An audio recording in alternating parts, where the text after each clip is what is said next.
মৰমৰ মইনাহঁত, আজি মই তোমালোকক এটি লক্ষ্মীনাথ বেজবৰুৱা ডাঙৰীয়াৰ বুঢ়ী আই সাধুৰ এটি সাধু ক'ম, শুনিবা দেই। আজি প্ৰথমে ক'বলৈ লৈছোঁ বুঢ়া বুঢ়ী আৰু শিয়াল। এহাল বুঢ়া বুঢ়ী আছিল। এদিন বুঢ়াই কিছুমান কচু আনি ৰুবলৈ ধৰিছে। এনেতে কিছুমান শিয়াল আহি বুঢ়াক মাত লগালে, ককা, আপুনি কচু কেঁচাই ৰুইছে নে সিজাই ৰুইছে? বুঢ়াই উত্তৰ দিলে, বোপাহঁত, মই কচু কেঁচাই ৰুইছোঁ। শিয়ালবোৰে বুঢ়াৰ কথা শুনি বুঢ়াক ক'লে, ককা, আপুনি কচু ৰুব জনা নাই? কচুবোৰ আগেয়ে সিজাই লওক আৰু য'ত ৰুব গাঁত একোটা দি ঢাকি থৈ যাওক, দেখিব ৰাতিৰ ভিতৰতে একোজোপা ডাঙৰ ডাঙৰ কচু গছ হৈ আছে। সিহঁতৰ কথা শুনি বুঢ়াই ক'লে, বাৰু মোৰ বোপাহঁত, তহঁতৰ কথামতে মই কচু ৰুম। গধূলি বুঢ়াই এটাইবোৰ কচু সিজাই শিয়ালৰ বুদ্ধিমতেই ৰুই থলে। ৰাতি শিয়ালবোৰে আহি সিজোৱা কচুবোৰ আনন্দ কৰি খাই গুচি গ'ল।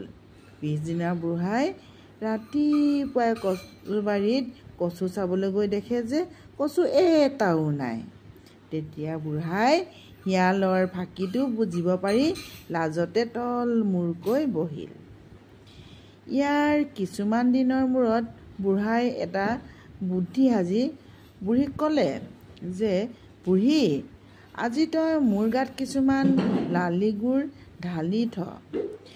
গুড়ৰ গোন্ধ পাই যেতিয়া জাকে জাকে মাখি আহি মোৰ গাত পৰিব, তেতিয়াই তই ইনাই বিনাই বুঢ়া মৰিল বুলি কান্দিবি। তোৰ কান্দোন শুনি শিয়ালবোৰ ওচৰ চাপি আহি কি হৈছে বুলি তোক সুধিলেই তই সিহঁতক বুঢ়া মৰিল বুলি কৈ মোৰ শটো ঘৰৰ ভিতৰৰ পৰা উলিয়াই লৈ গৈ খাবলৈ কবি। মোৰ ওচৰতে তামোল এডাল লুকাই থবি। সিহঁতে মোক উলিয়াই নিবলৈ ঘৰৰ ভিতৰ সোমালেই তই লাহেকৈ দুৱাৰখন জপাই দিবি। দিলেই মই গিৰিহ কৰে উঠি তামোলডাল লৈ তাৰে সিহঁতক কোবাই মাৰিম। বুঢ়াৰ কথামতেই বুঢ়ীয়ে কৰিলত শিয়ালবোৰে বুঢ়ীক সুধিলেহি, আই, কান্দিছ কিয়? কি হৈছে? বুঢ়ীয়ে ক'লে, বোপাহঁত, আজি আমাৰ বুঢ়াটো ঢুকাল, সেইবাবে কান্দিছোঁ। তহঁতে পাৰ যদি বুঢ়াক বাহিৰলৈ উলিয়াই নি খাগৈ। বুঢ়ীৰ কথা শুনি শিয়ালবোৰে ৰং পাই বুঢ়াক নিবলৈ বুলি ঘৰৰ ভিতৰ সোমালত বুঢ়ীয়ে দুৱাৰডাল মাৰি পেলালে আৰু বুঢ়াই একে চাবেই উঠি টাঙোনডাল হাতত লৈ শিয়ালবোৰক মৰিয়াই মাৰিলে। মাত্ৰ সিহঁতৰ ভিতৰৰ 4টা শিয়াল কেনেবাকৈ পলাই হাৰিল। কিছুদিনৰ মূৰত এদিন বুঢ়ীয়ে বুঢ়াক ক'লে, মই ভালেমান দিন শিয়ালৰ ভয়ত কলৈকো ওলোৱা নাই। যিজনীৰ ঘৰলৈ গৈ এবাৰ তাইক চাই আহোঁগৈ বুলিছোঁ। মনটো বেয়া লাগি আছে। বুঢ়াই ক'লে, বুঢ়ী, তই গ'লে বাটত শিয়ালবোৰে তোক অকলৈ পাই খাই পেলাব। বুঢ়ীয়ে ক'লে, নোৱাৰে খাব, যাম কোনোমতে। এই বুলি জীয়েকৰ ঘৰলৈ গ'ল। বাটত শিয়ালবোৰে বুঢ়ীক অকলৈ পাই বেঢ়ি ধৰি ক'লে, বুঢ়ী, তোক আজি আমি নেৰোঁ, খাম। বুঢ়ীয়ে উত্তৰ দিলে, খাব খুজিছ খাবি, কিন্তু আজি মই ভালেমান দিন মোৰো ছোৱালীজনী দেখিবলৈ পোৱা নাই। মনটো কেনেবা লাগি আছে। সেই দেখি মৰিবৰ আগেয়ে তাইক এবাৰ চাই লওঁ বুলি আহিছোঁ। মই উভতি আহোঁতে তহঁতে মোক খাবি। শিয়ালে ক'লে, যদি উভতি নাহ তেন্তে? বুঢ়ীয়ে উত্তৰ দিলে, বুঢ়াক এৰিনো মই নহাকৈ কেনেকৈ থাকিম? মোৰ বোপাহঁত, মই সত্য খাই কৈছোঁ, এই বাট দিয়েই মই সোনকালে উভতি আহিম আৰু তহঁতে মোক যি কৰ কৰিবি। বুঢ়ীয়ে কথা পতিয়াই সিহঁতে বুঢ়ীক এৰি দিলত বুঢ়ী জীয়েকৰ ঘৰ পালেগৈ।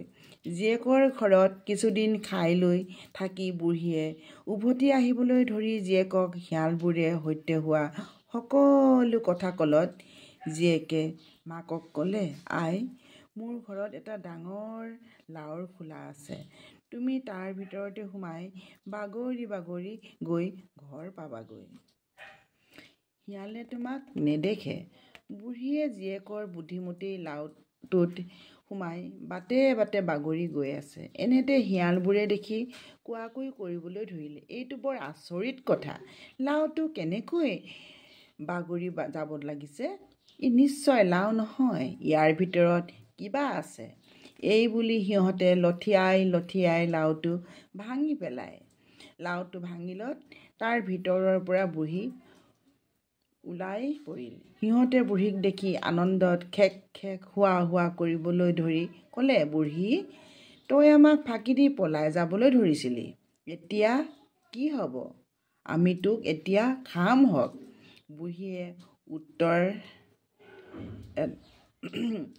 উত্তৰ দিলে, কি কৰিম? খাব খুজিছ খাবি, কিন্তু মই মোৰ জীৰ ঘৰত এটা সুন্দৰ নতুন নাচ শিকি আহিছোঁ। মই মৰিলে মোৰ নাচটো মোৰ লগতে যাব। সেই দেখি মই পাক চেৰেক সেই নাচটো নাচি তহঁতক দেখুৱাওঁ, তাৰপিছত তহঁতে মোক খাবি। বুঢ়ীৰ কথা শুনি সিহঁতে নাচ দেখাৰ লোভ সামৰিব নোৱাৰি সেই কথাত মান্তি হ'লত বুঢ়ীয়ে ক'লে, মই নাম লগাই দিওঁ, তহঁতে হয় হয় কৰি যাবি। তেন্তে আকৌ মোৰ ভালকৈ গাটো উঠিব। এইখিনিতে কওঁ যে বুঢ়ী লাওটোৰ ভিতৰত থাকি বাগৰি বাগৰি ঘৰ ওচৰ পাওঁতেহে ধৰা পৰিছিল। বুঢ়ীৰ দুটা কুকুৰ আছিল, এটাৰ নাম ৰঙা, আনটোৰ নাম কলা। বুঢ়ীয়ে পাক দি নাচি নাচি নাম ধৰিলে, ৰঙা উচ, কলা উচ। শিয়ালবোৰে মাতিলে, হয় হয়। এইদৰে বাৰে চৰে বুঢ়ীয়ে ৰঙা উচ, কলা উচ বুলিছিল। ৰঙা আৰু কলা কুকুৰ দুটা তাতে লৰি ওলালহি। কুকুৰ দুটা দেখিয়েই শিয়ালবোৰ পিয়াপি দি পলাল আৰু তেতিয়া আমাৰ বুঢ়ী ঘৰলৈ গুচি আহিল। আমাৰো কাপোৰ কানি কলা হ'লত আমিও গুচি আহিলোঁ। মৰমৰ মইনাহঁত, কেনে পালা জনাবা দেই। তোমালোকে সাধুটো নিজে পঢ়িবলৈও চেষ্টা কৰিবা। আজিলৈ আহোঁ, ধন্যবাদ।